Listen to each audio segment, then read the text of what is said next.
Hi, so you've gone to your first meeting, now what? Let's talk about the first meeting. Were you able to introduce yourself at the meeting?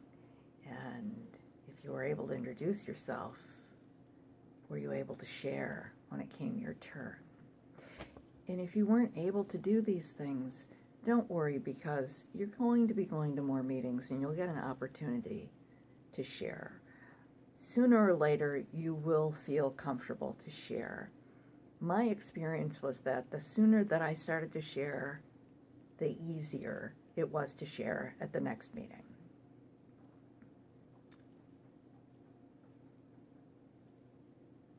So did you like the meeting?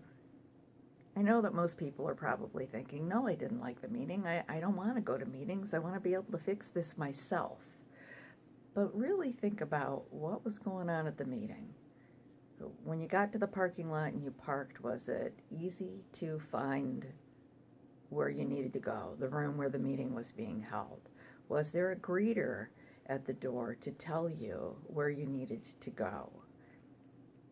When you got there, were there friendly faces? Did you make eye contact with somebody and introduce yourself?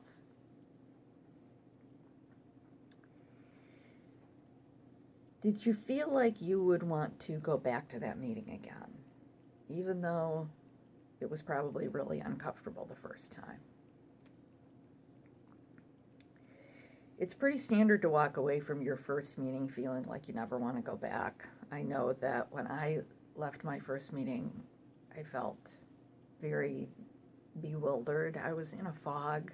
I was probably still hungover from the night before, from my drinking the night before, and I just wasn't quite sure what I'd gotten myself into. But I do know that I felt a sense of relief that I had finally admitted to a group of people that I needed help. And I held on to that. To me, that gave me this little sliver of hope that made it a little bit easier for me to go back to my second meeting. I was also very fortunate that I had a family member who was already in recovery, and he offered to pick me up and take me to meetings. If you know somebody who's willing to maybe not pick you up and take you, but meet you in the parking lot at meetings, when you walk into a meeting and you're by yourself, there can be some anxiety and stress involved. When you walk into a meeting with somebody else, there's strength in numbers.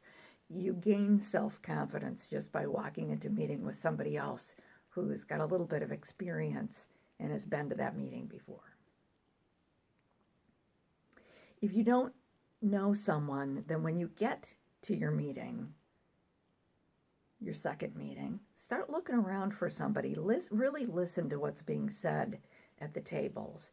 And hopefully you'll find somebody that you can identify with, that you can kind of latch onto after the meeting, and ask them if they go to other meetings in the area, if they would be willing to meet you at meetings or be willing to go to meetings with you. Sometimes if you find people who are also new in recovery, they're really happy to meet you at meetings or go to meetings at Caravan or ride together to recovery meetings.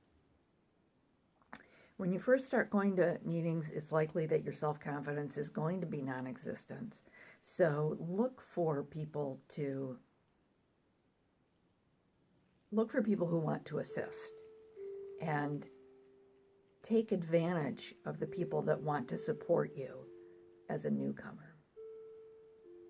The first word of the first step is we. We admitted we were powerless over alcohol or over a substance, and that our lives had become unmanageable. And for me, what this step means is that I don't have to do it alone anymore.